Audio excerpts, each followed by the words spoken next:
Israel, and this is Planet Poet, Words in Space.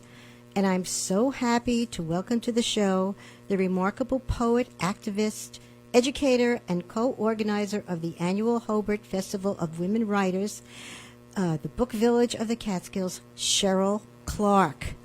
Hi, Cheryl. Hi, Sharon. Thanks for inviting me. Thank you so much for being on the show. It's a real honor and a pleasure to have you here.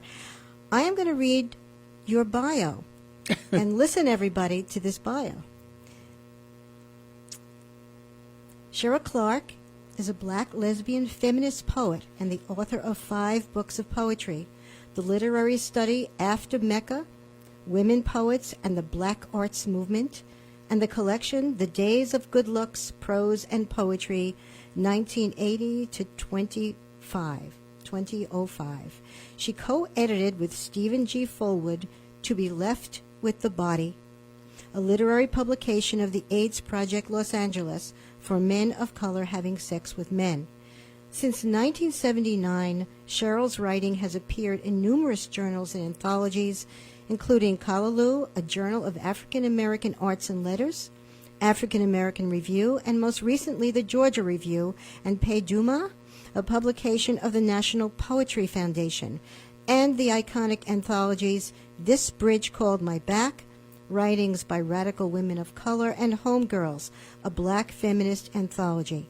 For 9 years, she was an editor of Conditions, a magazine of writing for women with an emphasis on writing by lesbians. She is a member of the editorial board of the long-running lesbian journal Sinister Wisdom. Is that Sister Wisdom? Sinister Wisdom. It's Sinister Wisdom. That's a great title. She is the co-organizer of the annual Hobart Festival of Women Writers in Hobart, the Book Village of the Catskills.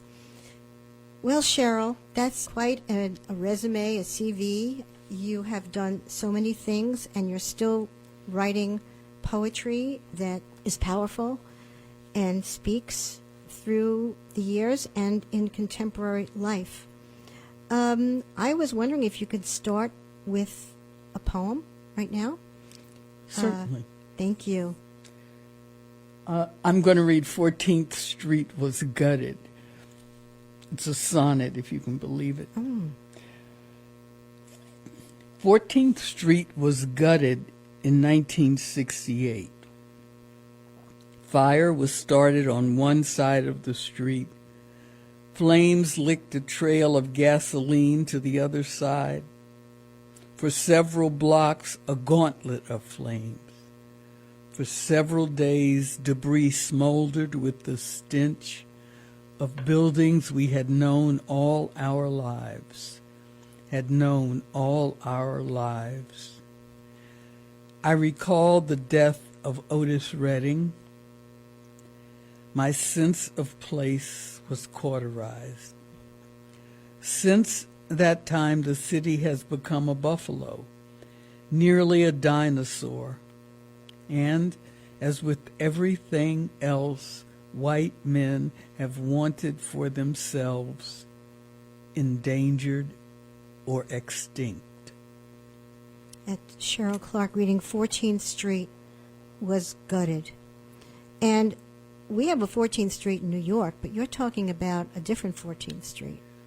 14th Street in Washington, D.C., which runs from the Maryland border north to Federal Triangle all the way south in D.C. So what was it like growing up in D.C.? D.C. is one of those majority black towns. And we grew up in Northwest Washington. If you know Washington, you know it has 4 quadrants: northwest, northeast, southwest, southeast.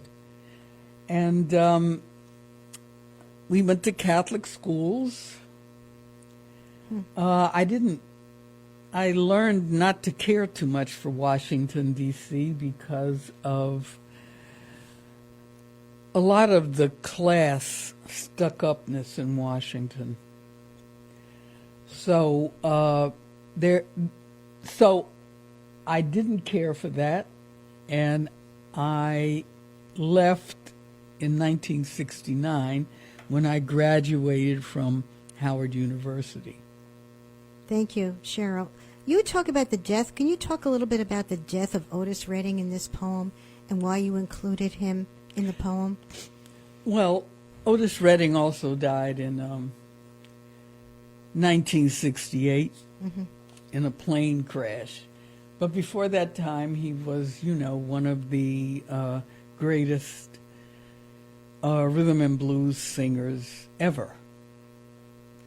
And he sort of had a record empire before he died. And he was one of my soul heroes. So they called him the King of Soul. And he was a Southern power. And a lot of, there are a lot of conspiracy theories about his plane crash. But he died, and three of his band members, the Barkays, also died. Wow. Only one person survived that crash, somewhere in Wisconsin. Right, so that was a pivotal moment, also close to this. And this poem is from your second book, Yes. Living as a Lesbian, which made a big splash and major attention. Can you talk about that book? And your writing is so exuberant and so immediate, Cheryl. Well, that I should say that as far as the small press goes, that's my bestseller. And what can I say? I wanted to give voice to lesbians as sexual beings. Right, which people don't focus on or like to talk about, actually. No. Even now, that's not, it's not something that goes on. No, it isn't. We hardly talk about sex at all here. Right. I mean, on TV, there's some play for it. It's sort of be commercialized now, right? I know. But so I wanted to give sexual voice to lesbians in Living as a Lesbian, and which is the reason for the title. I wanted it to be right out front, and because those were the days when being out and proud was what you were supposed to do. Right, as but a still, gay it was a person. brave thing to do, to write that book. Well, thank you, And, Sharon. yeah, and be very unself-conscious about it and very exuberant about it. Yeah. So that must have been new. It probably has not. Was that done before? I don't think in quite the same way. Not in quite No, the same no, way. no. But so Cheryl, would you read another poem? And this one from your book, Humid Pitch? Okay. Thank you. I'm going to read Bulletin, which is, I got the idea for this from a book called Stories of New Jersey. And it was from a chapter called Slaves of New Jersey. And it is an escaped woman slave speaking back to a bulletin about her escape. Bulletin. Disguising her vigilance with passive stance, she reads the bulletin stealthily, with some difficulty and great understanding. The general, will esteem it as a singular favor if you can apprehend a mulatto girl, servant and slave of Mrs. Washington, who eloped from this place yesterday. She may intend to the enemy. Her name is Charlotte, but in all probability will change it. She is light-complected, about 13 years of age, pert, and dressed in brown cloth, waistcoat, and petticoat. Your falling upon some method of recovering her will accommodate Mrs. Washington and lay her under great obligation to you. A gentle reward will be given to any soldier or other who shall take her up. A spray of brown fluid splashed upon the publishing. She tore it down from its post and ground it into the dirt. I boot-blacked my face and hands and any other parts that shows. Ain't answering to Charlotte, nigger, nor no other name they give me. I'm wearing a waistcoat and pants. Left the petticoat in a cornfield. I'm 16. 13 was a lie the owner told the auctioneer. I'm evil, mean, and will use my knife. I dip snuff, chews tobacco, smokes a pipe. Ain't no son of Satan gonna fall on me less than he want his tail curled. Won't be intending toward no white folk. All of 'em's enemies. I'm headed west. I'll swim any river, maybe the Ohio, follow any star, and whoever try to take me up may be catching his guts as he runs. Wow. That's Cheryl Clarke reading Bulletin. That juxtaposition of the notice, that sort of cold-blooded notice, with her response, which is not a meek response, which is wonderfully real. When did you write this, Cheryl? This was a while back? Well, it was published in 1989. 1989, okay. I think. Right. You said you found it in the Bulletin in a book called Slaves of New Jersey. Nobody concentrates on the slavery in the North, New Jersey. No, we don't. And in the Catskills, that was there too, everywhere. But there was a lot of slavery that is. It's. I don't think the Northerners want to talk about that too much. Maybe now more so. But, A little bit more now. Nobody wants to talk about slavery. Yeah, well. Even though we have, don't let me go on. Even though we have Juneteenth, which is the celebration of when slaves in Texas learned about their emancipation 2 years after 1863. Oh my God. Yeah. I was saying, well, maybe we need to celebrate the Emancipation Proclamation. Then my partner said, people don't want to give Lincoln too much credit. Oh, man. Right. I mean, of all places, Texas, to sort of commemorate what's going Really? And what they're doing in Texas? Oh. Never mind. It's quite shocking. It's still shocking no matter how much you talk about what's going on. Cheryl, when did you start writing poetry?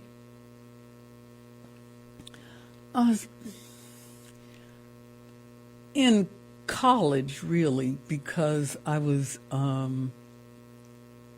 influenced by the Black Arts movement, and poetry was the leading literary genre. This is in the 60s. In the 60s.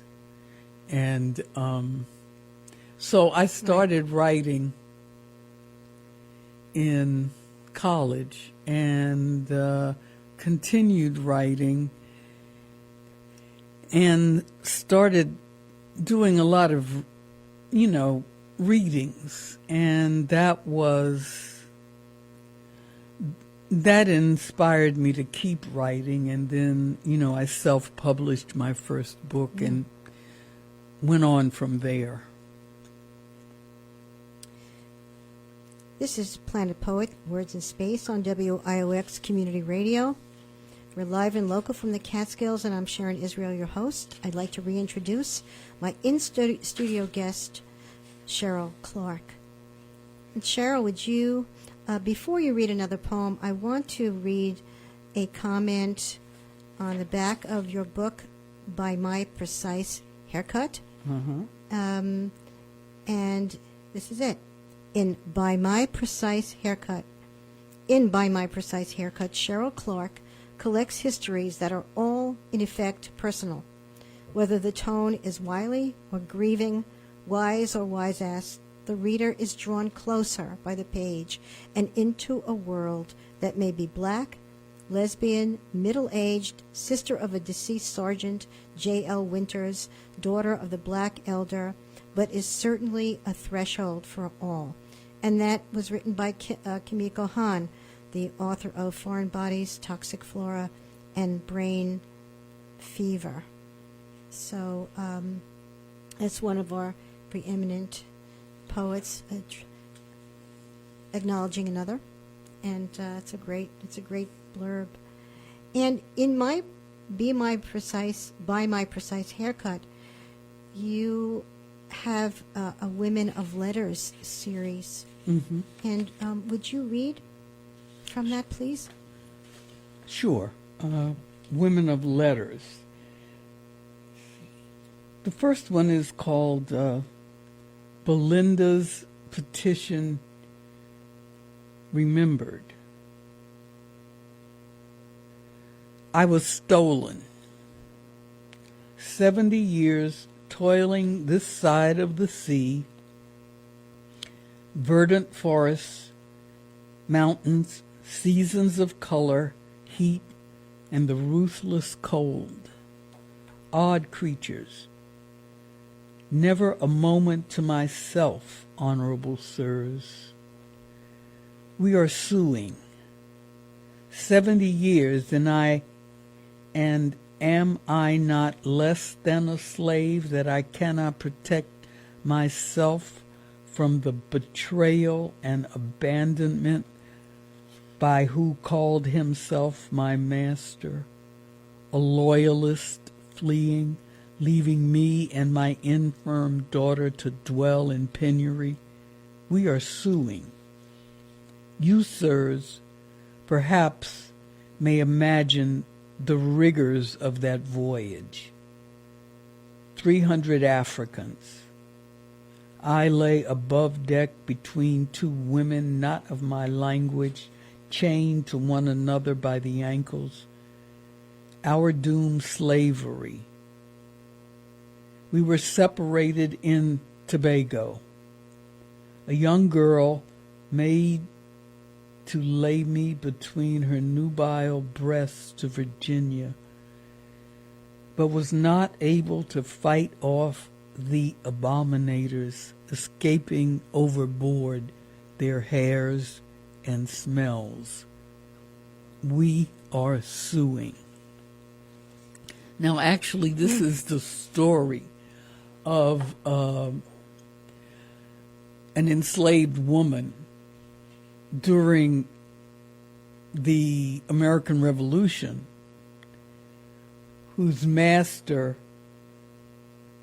escaped back to England and left Belinda in the U.S., and so she was suing the town for damages for being left by him. Now, I don't know what happened with that. That's quite extraordinary, actually. I know it is, isn't it? To have the legal awareness to do that, and to, was she still enslaved? Did she belong to somebody else? Nobody knows. But it's an historic document. It is. You read it so beautifully, Cheryl. There's so much lyric imagery here. 70 years toiling this side of the sea, virgin forests, mountains, seasons of color, heat, and the ruthless cold. So beautiful. And then it goes on from there. And you wrote that one for for the By My Precise Haircut. But there's another one that you included in the collection that was written before, correct? Right. Would you read that one for us? Okay. This one is called Please Read. Pulaski, Tennessee, July 15, 1883. Dear friends, I am trying to find out where my children are. Please help me. Their names are Diana, Henry, Drusilla, and George Washington. Before the war, we belonged to Mr. W. M. Thompson in Rutherford County, North Carolina. About 30 years ago, after the death of our old mistress, Diana and Drusilla were taken from me and carried into Georgia. George Washington was taken away from Jackson County, Alabama, by the soldiers during the war.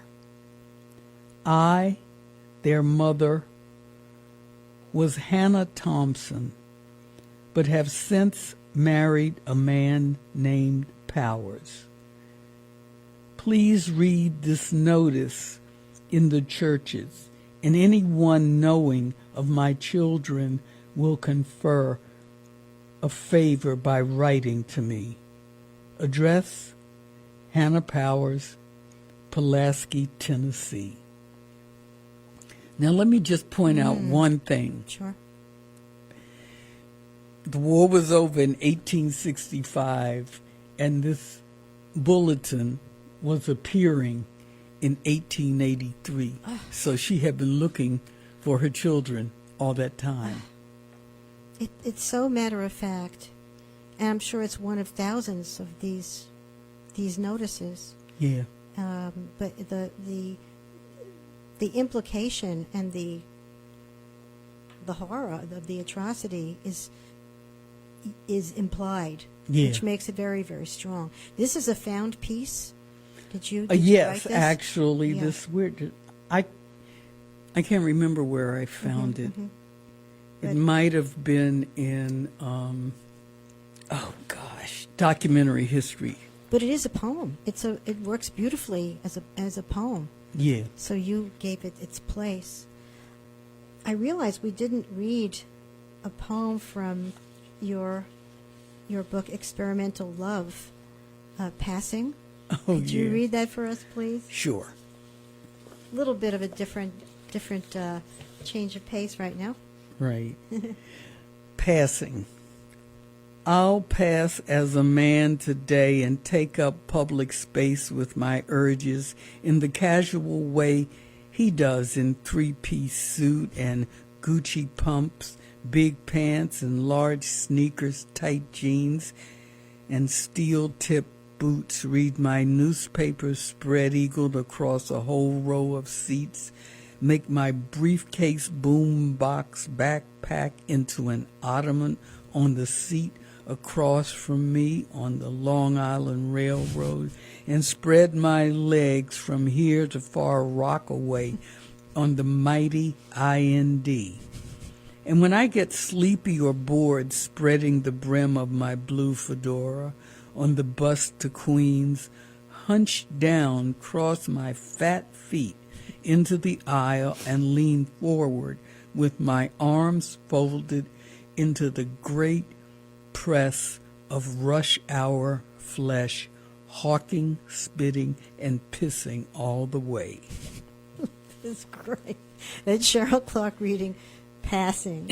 Pass is one of these wonderful guys. I know.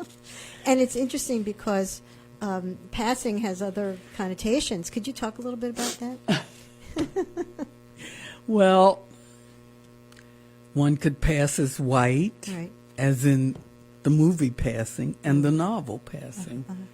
One could pass as straight, and then one can pass as a man. It's a great indictment, though. It's what inspired you to write this? Do you remember?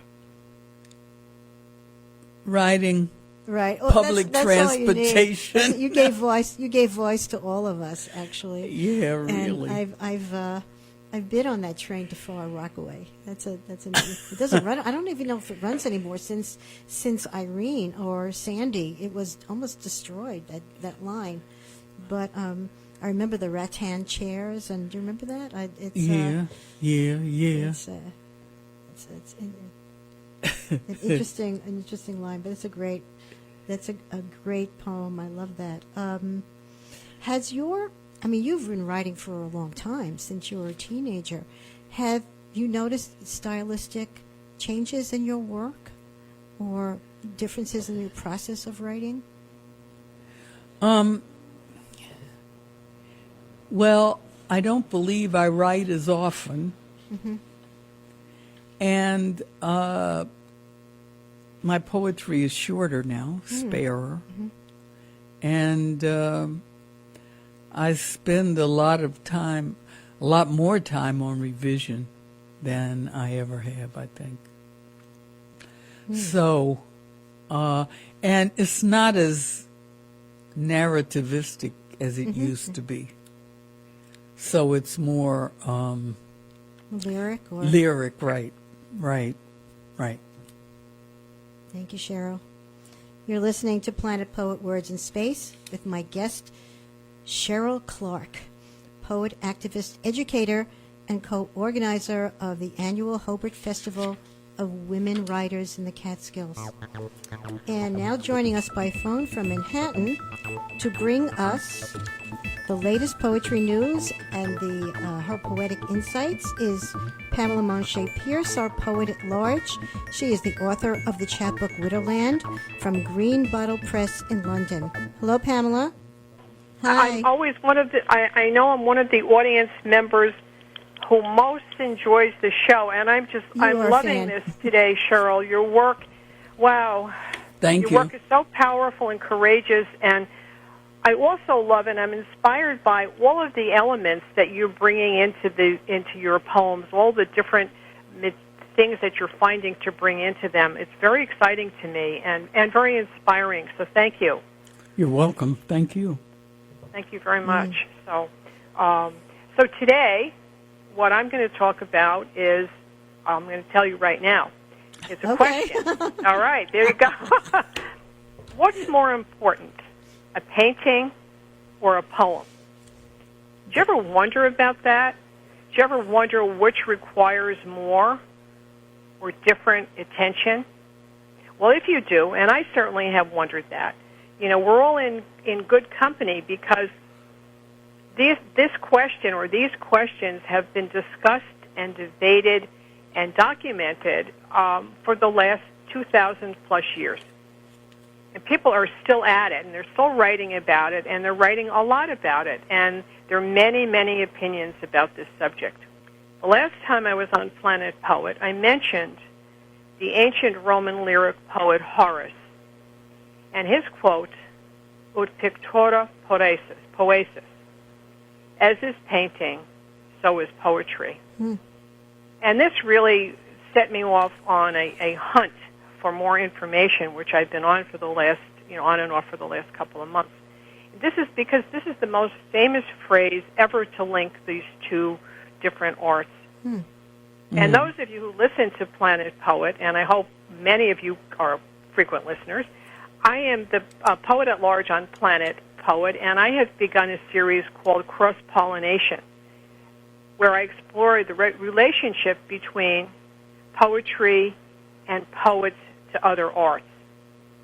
So I started to investigate this phrase of Horace's, but I never dreamed it would open up such a wealth of still raging aesthetic debate, which is as fresh as it was in the ancient world, as if it had been in a time capsule that we opened up again last week. And it includes many illustrious characters. I can only do some highlights today, kind of a mini through line through its history, but I could do 4 shows on this topic, so I'm not going to do that, but I could. I hope you do in the future. We'll see. And don't encourage me, Sharon. Don't encourage me in things that probably shouldn't be. But anyway, so in brief, as I said, what Horace in his writing in his Ars Poetica. What he meant by ut pictura poesis is, in the big picture, imaginative text, which is what his just delightful term for poetry. I can't imagine anything better than calling it imaginative texts. Don't you love that? Yeah, it's beautiful. And he felt that it deserved some careful interpretation, both things, both poetry and painting. And at the time, this kind of careful appreciation and interpretation and criticism was reserved exclusively for painting. So this looked like a radical, kind of a radical opinion, and it was misconstrued later on, meaning a kind of competition between the two art forms. But guess what? Horace wrote that catchphrase, and it made him famous, but it was a Greek who got there first. So what else is new? When I read that, I said, so what else is new? A Greek got there before a Roman, and he did it better, but that's another show. Who's the Greek? Well, I'm getting there. Oh, okay. Getting there. So half a century earlier, another lyric poet, Simonides of Chios, stated this: poetry is a speaking picture. Painting, a silent poetry. Yes, I've heard. Isn't that good? It's so good. Yes. So, and there are other Greeks. There's some other important Greeks who had some ideas on this subject too, like Plato, one of the founders of Western spirituality and religion, often described as a person as world-weary. He was an advocate of the individual personality, and while he was preoccupied with the future of humanity, he put the kibosh on poetry and painting as sources of knowledge, because to him, they lack credibility because they gave a faulty impression of reality. But then, Horace's great fan, Aristotle, who was also Plato's student and was considered to be Plato's only intellectual peer at the time, felt very differently.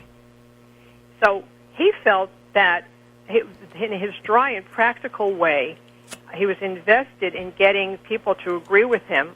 I think they call that rhetoric, right? And he was very famous for his work titled Poetics.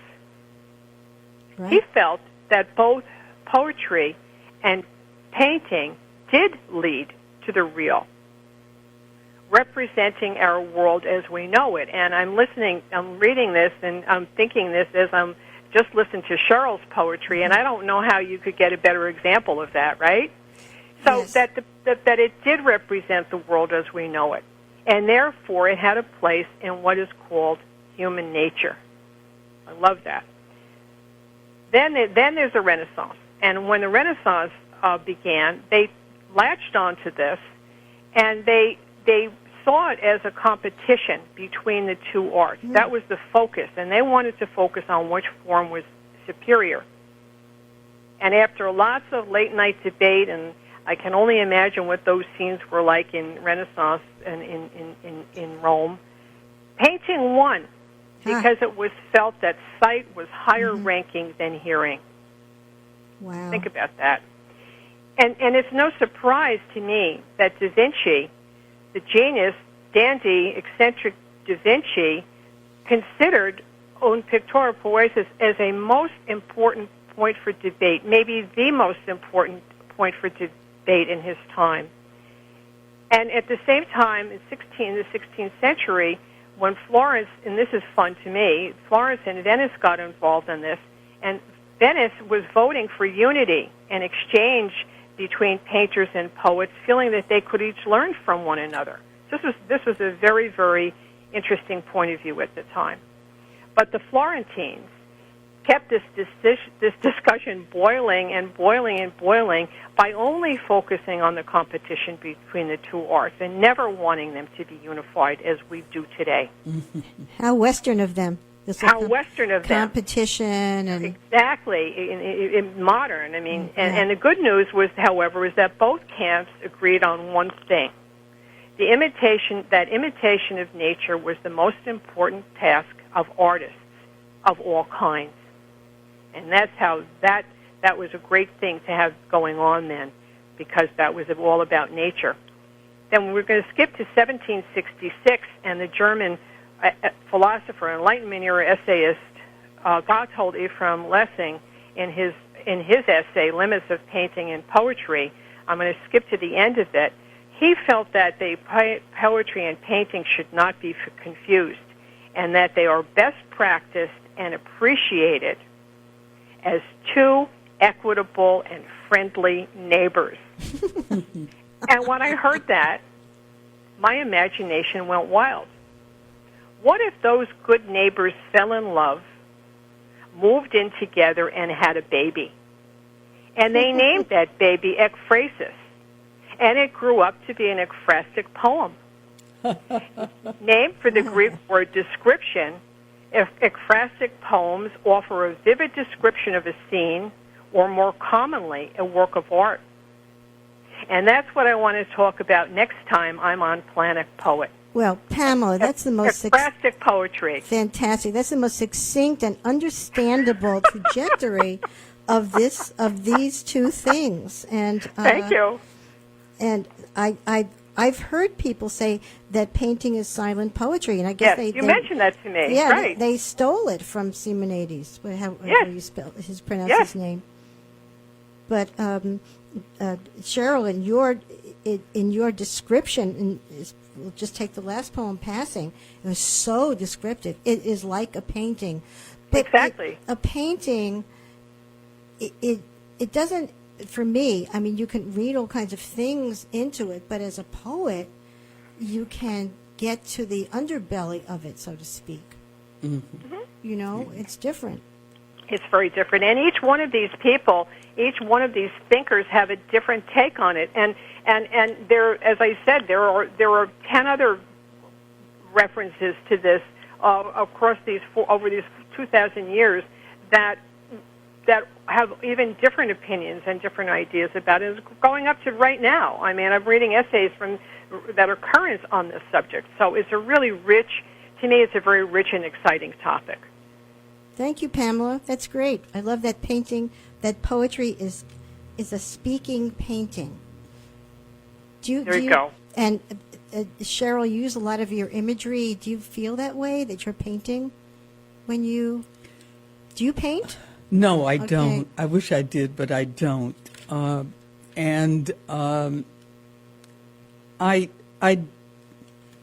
love the relationship between poetry and painting. In fact, Natasha Trethway does ekphrastic poetry beautifully. Okay.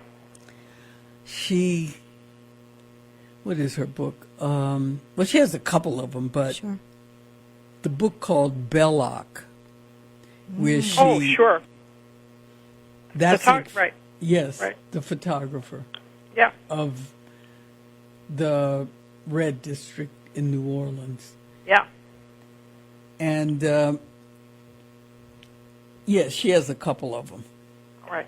Well, thank you, Cheryl. I'm going to sign off, but thank you, Cheryl. I'm going to look this up, and I will read her on the next show. Okay. Wow. Thank you very much. Pamela, Poet-At-Large, thank you so Thanks, much. Pamela. Thank you. For your erudition and your delightful presence. It's my pleasure. Thank Bye-bye. you. Bye. Bye. And Cheryl, I was wondering if we can read some more. Do you want to read something from your book Targets, or you can read Oh Memory, Fateful and Fatal? Whatever you'd like to read right now. Okay, I'll read Oh Memory, Fatal and Fateful. That's from By My Precise Haircut. Oh Memory, Fateful and Fatal. 1. Elegy for 1963. How many anniversaries can anyone accommodate in 1 year, not to live in anticipation of events to become next year's celebrations and memorializations. Jackson, Mississippi. NAACP Field Secretary Medgar Evers shot in the back getting out of his car in front of his house, and strong man that he is, drags himself up by the car door handle, staggering up the steps, collapsing on his front porch as Mrs. Evers, the three little Evers, and awakened neighbors look on hysterically, one firing a shot to scare off the assassin. Washington, D.C. Our neighbor, recent widow Mrs. Flowers, joins us full of hope as we ride the bus to the Lincoln Memorial on that hot August day for jobs and freedom, returning to watch I Have a Dream on television. Tipped off by FBI, Maryland State Police turned back Klansmen just outside the district line, car full of weapons. Birmingham, Alabama. When Mrs. Davis, a neighbor, drives a frantic Mrs. Robertson to the 16th Street Baptist Church, where the dynamite detonated into the basement choir practice.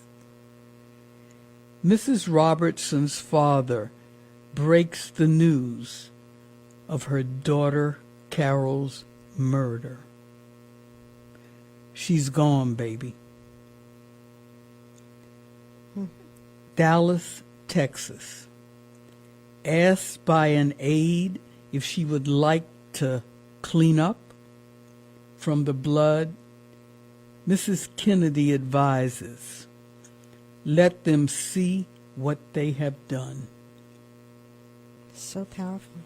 That's Cheryl Clarke reading her poem, O Memory, Fateful and Fatal.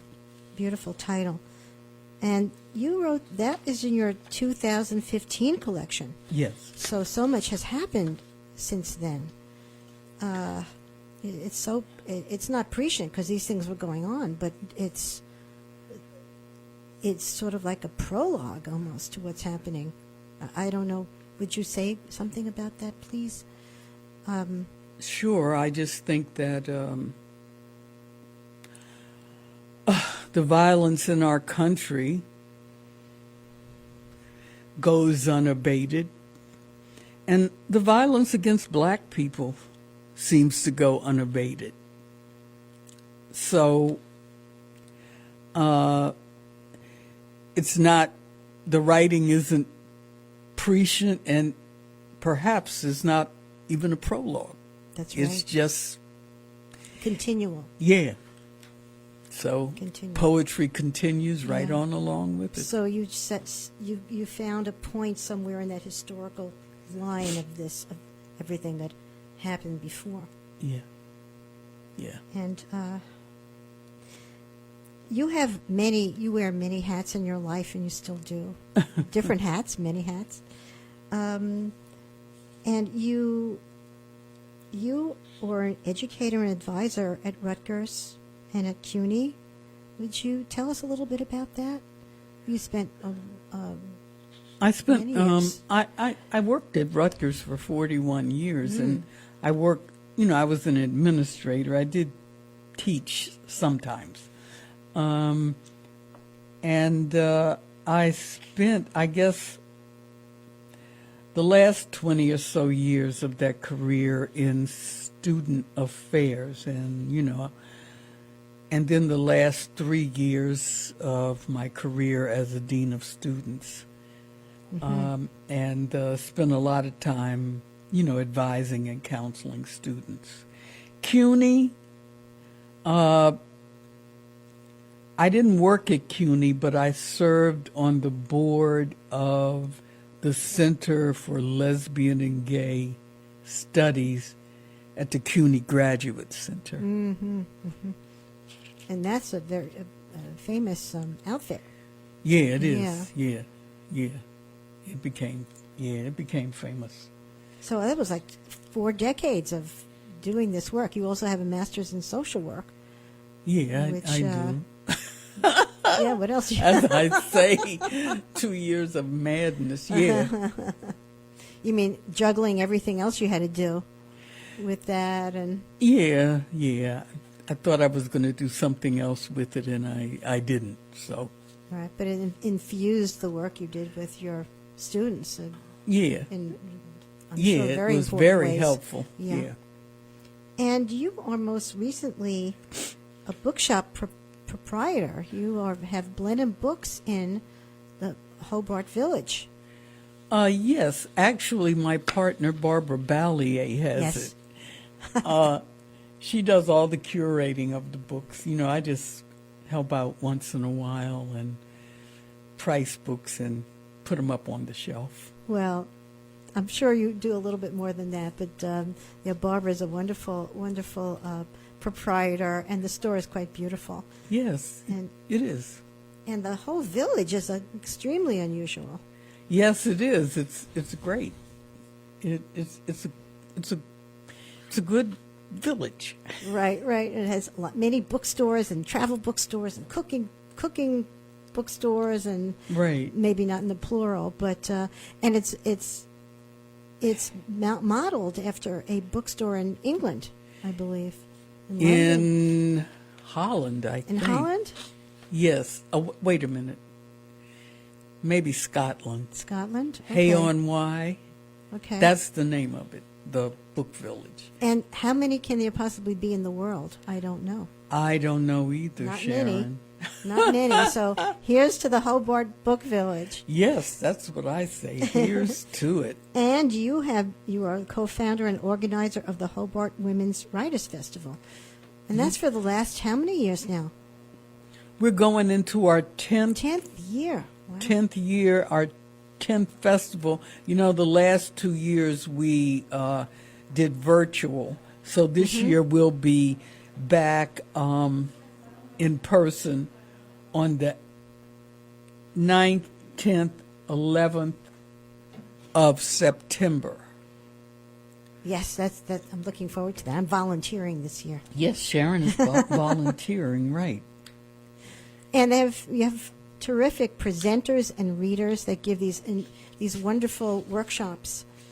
Yes, we have 15 participating writers this year. The first-time writers are Laurie Albanese, Miriam Chansey, Marina Kramer, Isabel Gonzalez, Kalia D. Pitts, and Jane Schulman. Then we have 9 returning writers: Cheryl Boyce Taylor, Nana Ekwa Brew Hammond, Alexis DeVoe, Stephanie Nicolopoulos, Bertha Rogers, Mecca Sullivan, Lisa Wunovich. Wonderful. So it's a great lineup, and we can find you online too on the Hobart Festival of Women Writers. Yes, Correct? .com. .com. Right, definitely. And you can get the schedule and buy tickets, the whole thing, or get more information. Get actually. registered. Yes, Yeah, it should yes. open this week. Registration. Good luck. I'm sure you don't really need it, but it's Yes, we do. You do. Okay. Yes, we knew.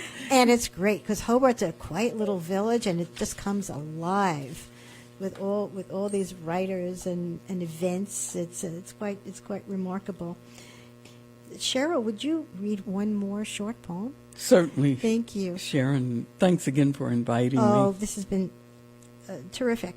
What can I say? This one's called History. 1. When an incident occurs like the Mike Brown police murder, black people see history. Slavery, the betrayal of Reconstruction, Jim Crow, Plessy, lynch law, segregation, Mississippi, goddamn. Cops see only the one event, says a venerable white historian. Cops see history too, the history of their racist rationalizations. Both act accordingly. Cops bring down the brutal force of the state upon the black person, man or woman. Black people see history. The Cheryl Clarke reading number 1 of history in her book Targets, her newest book. This has been a wonderful experience for me. Thank you so much, Cheryl. Thank you, Sharon. And I know you're having a collection, new collection, coming out in 2023. So please come back to the show. I will if you invite me. Oh, I will. It's been a real pleasure. Thank you so much. And thank you all for listening. And thanks to our Poet-At-Large, Pamela Manché Pearce. Thank you, Cheryl. Thanks, Sharon.